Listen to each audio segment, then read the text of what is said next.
Komiði sæl, fréttir af Alþingi eru nánast daglegt brauð í fjölmiðlum að minnsta kosti þegar Alþingi starfandi.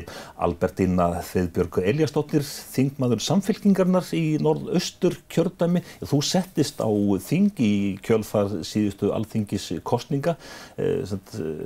Komin skýr mynd hjá þér núna á hvernig Alþingi í raun og veru starfað og hefur hún eitthvað breyst frá því að þú varst í framboði?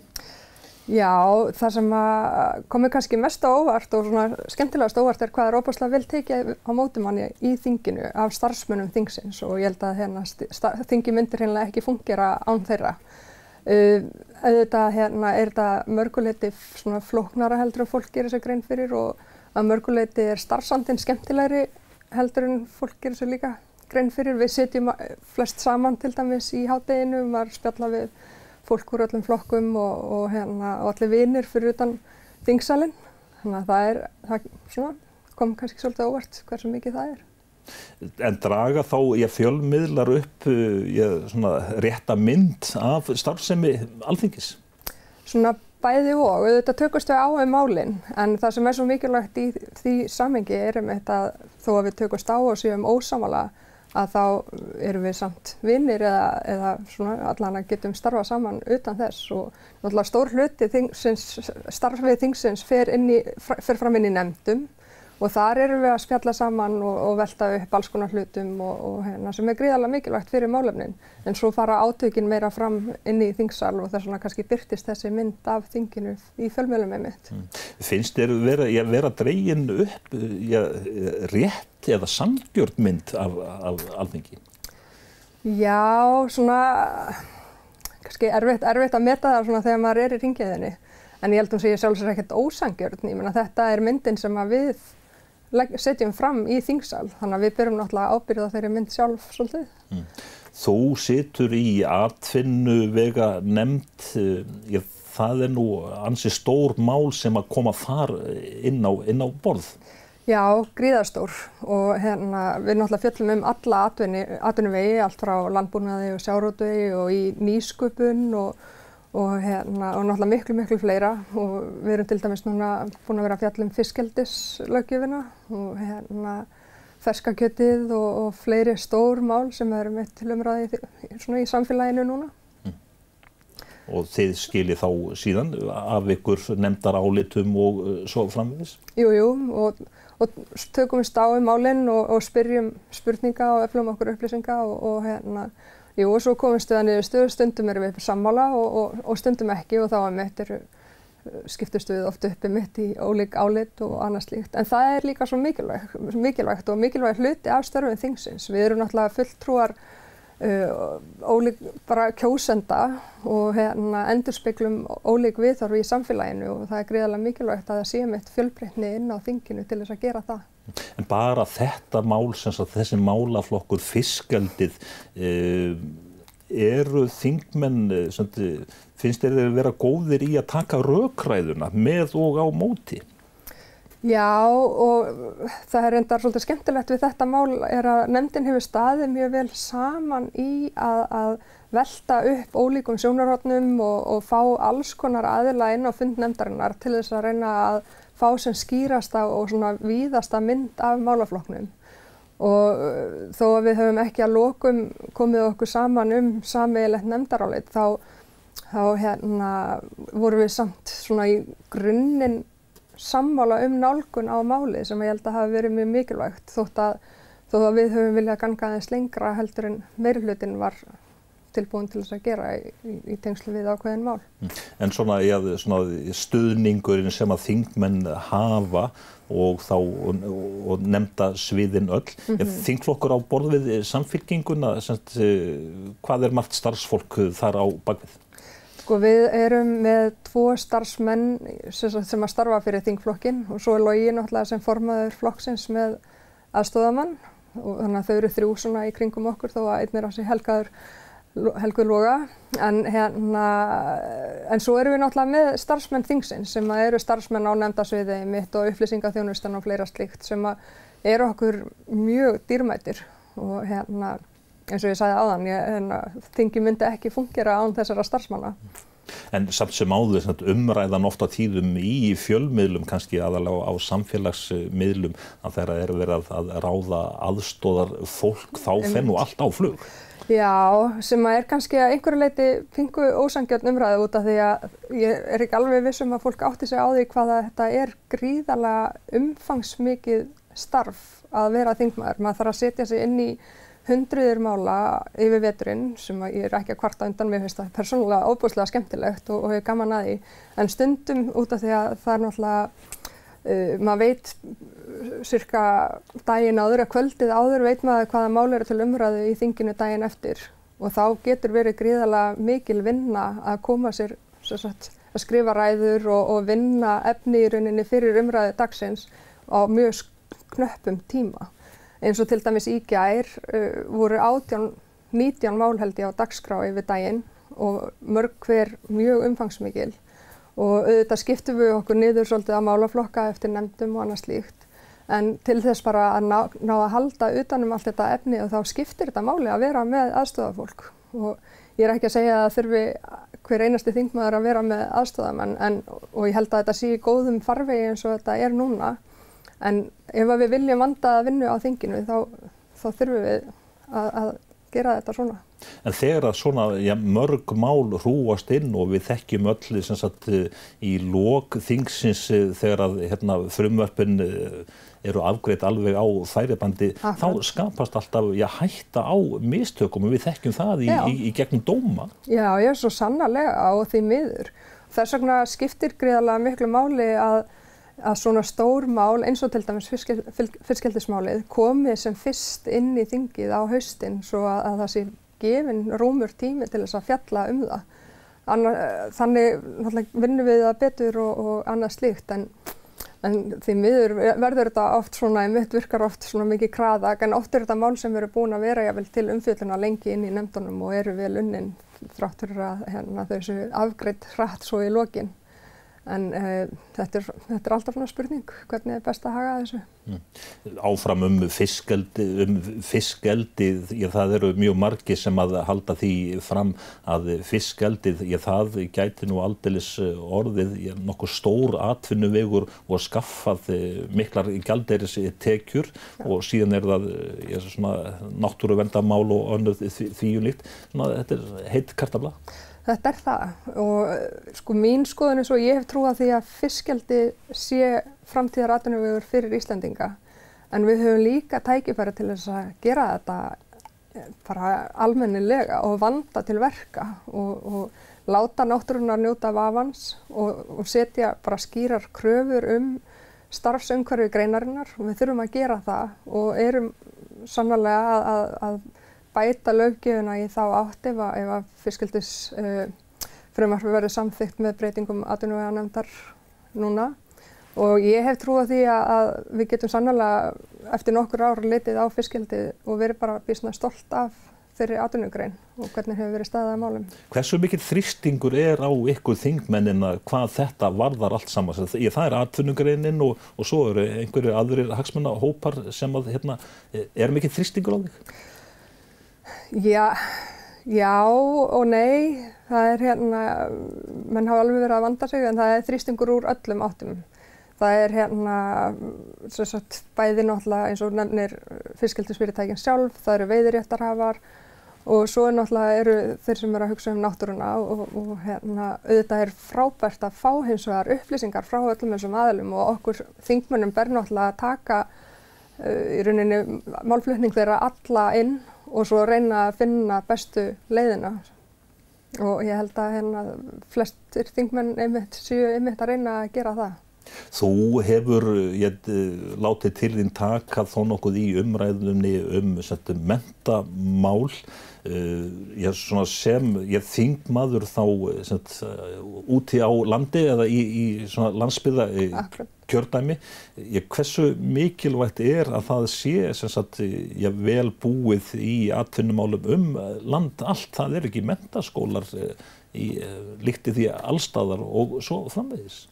Akkurat. Ég held að það sé gríðarlega mikilvægt að fólk hafi aðgengi að menntun þar sem það býr. Eðlilega er náttúrulega sum menntun þess eðlis að þú þarft að fara og auðvitað stundum gott að fara og öðlast reynslu og nýja reynslu og menntun og koma aftur heim. En ég held að það sé gríðarlega mikilvægt einmitt aðgengið að þessari grunnmenntun að þú getur sótt hana heima. Sem betur fyrir erum við svo sem með menntaskólana vel dreifða landið. En það þetta aðgengi að háskólamenntun. En við náttúrulega höfum séð það í hvernig það hefur gjörbreyst með tilkomu til dæmis fjarnámsins á háskólanum hér á Akureyri, bara sem dæmi, að allt í einu eru orðið miklu aðgengilegra fyrir fólk að mennta sig til dæmis í hjúkrunarfræðum og kennarastörfum og öðru slíku. Og við erum að sjá það náttúrulega bæði hér fyrir austan og fyrir vestan að allt í einu aðgengi til dæmis að hjúkrunarfólki orðið miklu betra og skólanir eru mannaði með menntuðum kennurum og svo framvegis. Og þetta má Háskólinn á Akureyri alveg eiga heiðurinn að. Það ég vísir af háskólanámi og háskólanám svo sem fyrir vestan. Austfirðingar þeir þrýsta á háskólanám. Hvernig sérðu þetta þróast og það mikilvægt að dundra niður háskólum allstaðar? Það mjög góð spurning. Ég held nefnilega að það sé ekkert endilega ástæða til þess að dundra niður háskólum, sjálfstæðum háskólum út allt. Við erum náttúrulega bara rétt rúmlega 300.000 manna þjóð og þurfum að gera okkur grein fyrir því. Hins vegar það sem svo merkilegt út og nefnir háskólasetrið á Vestfjörðum að þar verið að taka sérstöðu svæðisins og vinna með hana og kenna í rauninni í kringum sérstöðu svæðisins og þetta nám sem hvergi annar staðar á landinu sem mér finnst einmitt vera svolítið mikilvægt að horfa til. Hins vegar þurfum við að skoða til dæmis í Skotlandi, University of Highlands and Islands, þar sem í rauninni einn háskóli en með útibú víðar og útibúin þá einmitt sérhæfð og svo framvegis. Og ég held að við ættum að horfa í áttina slíkri reynslu og í tengslu við hvernig við byggjum upp háskólaumhverfið okkar. Það eru mikla tækni framfarir, fjórða iðnbyltingin. Það mikilvægara núna heldur en oft áður að við setjum virkilegan kraft í og peninga í menntamál? Ég held að það sé ekki spurning og ég held einmitt að eðli menntunar sé að breytast rosalega hratt. Við sjáum til dæmis að í dag getur við farið á netið og tekið kursa við bara háskóla út í heimi. Við erum átt okkur á að þetta að verða miklu svona alþjóðlegra umhverfi heldur en hefur verið og sama skapi eru svo mikil tækifæri fyrir landsbyggðirnar okkar að byggja upp allskyns starfsemi út af því að þetta fer miklu meira fram í gegnum tölvur í dag og í gegnum netið og þannig geta aðilar í rauninni búið hvar sem eins og við erum að sjá svolítið í Bandaríkjunum þessi kynslóð millennials sem ég veit ekki íslenska orðið á þau eru að velja að búa jafnvel einhvers staðar út í sveit og eina sem þau þurfa bara góð nettenging og þess vegna skipta þeir með uppbygging innviða til dæmis gríðarlega miklu máli. En hvað með iðnmenntun? Við höfum nú aldeilis heyrt það í gegnum tíðina hjá stjórnmálamönnum mikilvægi þess að efla iðnmenntun en svo ef til vill hægt að halda því fram að það bara ekkert að gerast. Veistu, ég glöðu nefnir þetta út af því að ég hef einmitt verið að átta mig meira og meira á því með aldrinum að það eitt sem ég sé alveg svakalega mikið eftir úr minni framhaldsskóla tíð einmitt að hafa ekki tekið eitthvað iðnnám með stúdentsprófinu. Ég hafði tækifæri á því, ég var 2 ár í menntaskólanum í Ísafirði sem var þá framhaldsskóli Vestfjarða og var nýlega sameinaður með iðnskólanum. Ég hefði auðveldlega til dæmis getað tekið smiðin eða rafvirkjan samhliða stúdentsprófinu og ég held að það sé einmitt svo mikil tækifæri í því að hafa bæði þessa iðnþekkingu og við verðum einmitt, hvernig væri samfélagið okkar án iðnmenntaðs fólks. Við varum ekki að byggja hús og við geti haldið lengi áfram og við þurfum að leggja meiri áherslu á þetta. Mér finnst umræðan aðeins vera að breytast, mér finnst umræðan vera aðeins að fara úr því að það sé bara, þú verður ekki neitt nema og klárir stúdentsprófið í að til dæmis að vélstjórn og rafvirkjun og fleira, þetta bara góður grunnur til dæmis undir segjum verkfræðinám og svo framvegis. Þú þarft ekki að stoppa þar sko, en við bara, ég vil veg iðnám sem mestan og ég vona að við höldum áfram á þeirri braut sem við erum núna að reyna að auka hana. Tölum áfram þessa svokölluðu innviði heilbrigðismál. Já, einmitt. Ég held að það sé eitthvað sem við þurfum tvímælalaust að leggja áherslu á að efla aðgengi að heilbrigðisþjónustu sérstaklega út á landsbyggðunum. Við Logi vorum einmitt á ferð fyrir austan nýverið þar sem við hittum meðal annars heilsugæslu starfsfólk og það sem maður rekur sér svolítið á og svolítið sorglegt að það virðist sem að Excel-skjalið í ráðuneytinu sé svolítið miðað við hverfin í Reykjavík. Það eru 1000 manns sem að búa í þessu hverfi þá þarf einn hjúkrunarfræðing. Og það sama gildir náttúrulega kannski ekki alveg eins og til dæmis á Seyðisfirði þar sem eru rétt undir 1000, ná ekki 1000 manns og þá fá þau bara 70% hjúkrunarfræðing eða 80% hjúkrunarfræðing og það er náttúrulega ekkert auðvelt að ráða hjúkrunarfólk til dæmis til starfa upp á það að vera starfandi einjafnvel og í 70% starfi segjum. Og við þurfum eitthvað aðeins að endurskoða þetta og horfa líka á vegalengdir og aðgengi að svona stærri heilbrigðisþjónustu. Og fyrir staði eins og Seyðisfjörð, meðan ekki eru komin göng, þá náttúrulega gríðarlega mikilvægt að það sé menntað hjúkrunarfólk á staðnum. Og þetta tvímælalaust eitthvað sem við hljótum að horfa til að breyta og efla. En þegar þú ert á ferðum kjördæmið og ert að tala við fólk, þetta atriði sem mikið talað um? Já, það mjög mikið talað bæði heilsugæslu og náttúrulega sjúkrahúsþjónustu og ekki síst náttúrulega aðgengi að líka eins og sálfræðingum og geðlæknum og sérfræðilæknum. Og eitt af því sem í umræðinni núna og hefur verið í umræðinu á þinginu að við ætlum að fara að skoða í stað þess að flytja fólk alltaf suður til þess að sækja slíka þjónustu að mögulega væri ódýrara og auðveldara fyrir alla ef að læknarnir kæmu bara skiptist á að koma reglulega. Og við sem betur fyrir þessi umræða farin af stað, en við þurfum sannarlega að vera vakandi fyrir því að halda henni áfram og koma af stað raunverulegum lausnum. Alveg örugglega stendur það í einhverjum stjórnarsáttmálanum að allir landsmenn skulu eiga rétt á heilbrigðisþjónustu óháð búsetu. Það þannig? Því miður við erum ekki ennþá að ná því, allavega ekki svona á þessum einangruðustu og fámennustu stöðum, en við hljótum öll að vilja breyta því og ég finn mikinn vilja hjá heilbrigðisráðherra til að gera það og við í Samfylkingunni höfum verið að tala fyrir því og munum berjast fyrir því áfram. Fyrst við erum fann að nefna þetta hugtak sem byggðamál, við viljum byggja landið allt og þú þekkir þessa umræðu alla, en upplifir þú þetta þannig allt saman að þetta sé meira í orði en á borði, eða hvað? Já, ég verð því miður að viðurkenna það að ég náttúrulega hef verið að berjast í byggðamálunum bara óskaplega lengi. Ég kannast því að segja síðan ég fæddist, en það er kannski ekki alveg svo langt síðan. En allavega frá því ég hóf þáttöku í stjórnmálum og ég vil áður en að það var. Því miður verði ég að viðurkenna að maður rekst svolítið á það að það allir að vilja gerðir, en maður finnur stundum sérstaklega fyrir sunnan að það ekki alltaf alveg skilningur á raunverulegum aðstæðum.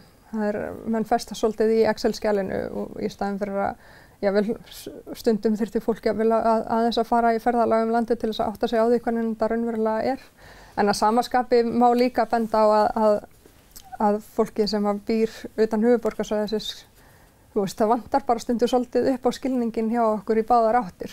En því miður það náttúrulega þannig að valdið náttúrulega svolítið í Reykjavík og mikilvægir að þess vegna að þau átti sig á stöðunni og taki raunverulega þátt í þessu með okkur, einmitt á borði en ekki bara í orði eins og þú segir.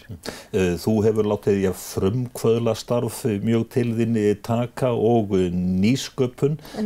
Hvernig erum við Íslendingar svona almennt að standa okkur í þeim efnum sýnist þér og stuðningurinn nægur? Ég held að það megi gera miklu betur í stuðningi við frumkvöðla og nýsköpun.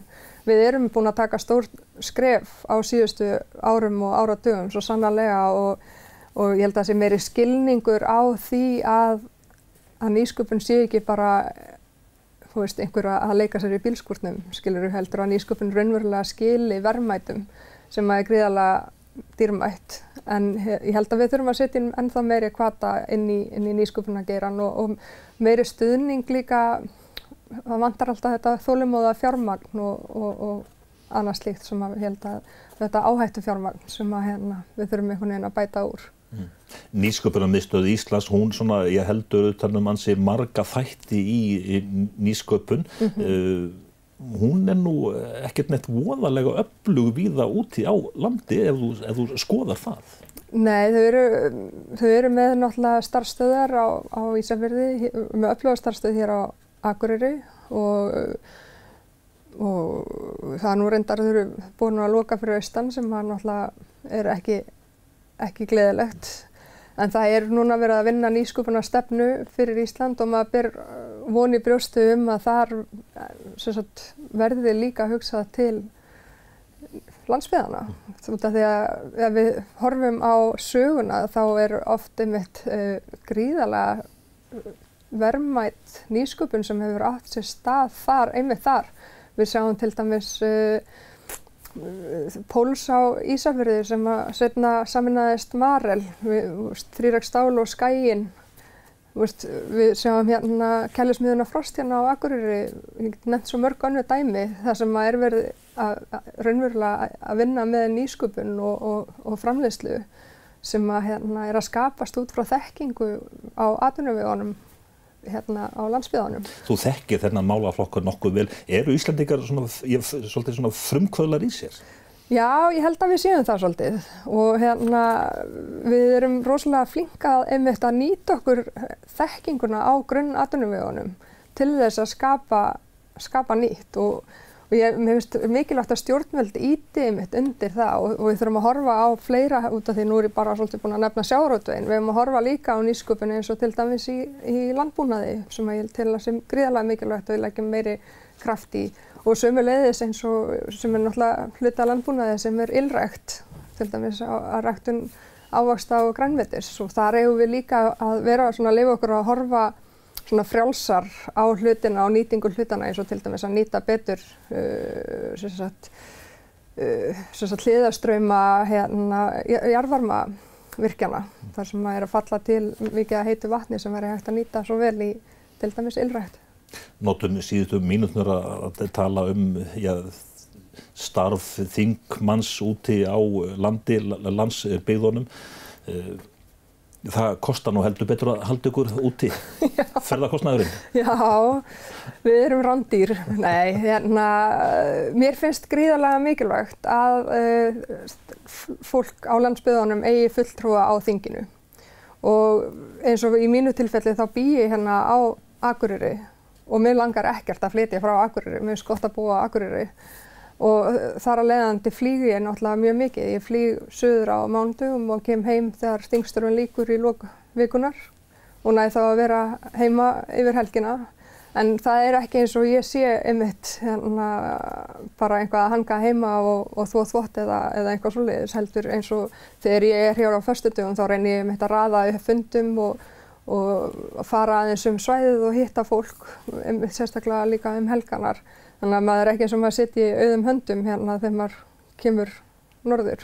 Og það líka svo mikilvægt út af við erum fulltrúar fólksins á svæðinu. Við verðum að fara og hitta þetta fólk og eiga þessi samtöl og afla okkur upplýsinga hvað í gangi í kjördæminu til þess að þetta geta sinnt hagsmunum þessa fólks kjósenda okkar á þinginu. Þessi umræða, hún ósanngjörn? Hún það að einhverju leyti, en það hins vegar mjög mikilvægt að veita aðhald og við verðum að vera vissum að það sé verið að nýta peningana eins og til ætlast, má segja. Og það eðlilegt að veita slíkt aðhald, en mér finnst kannski ekki endilega sanngjarnt að það sé ráðist sérstaklega á landsbyggðarþingmennina fyrir að ferðast mikið þegar þeir eru einfaldlega að sinna starfinu sínu. Þú svo sem varst töluvert í fjölmiðlum áður en þú settist á þing starfaðina vegna, en núna sem þingmaður, þá ert orðin opinber persóna. Hver munurinn í raun og veru? Þú ert svona í skottlínunni. Já, maður það og auðvitað það eðlilegt. Þá að veita þingmönnum aðhald og þá að veita pólitíkinni aðhald.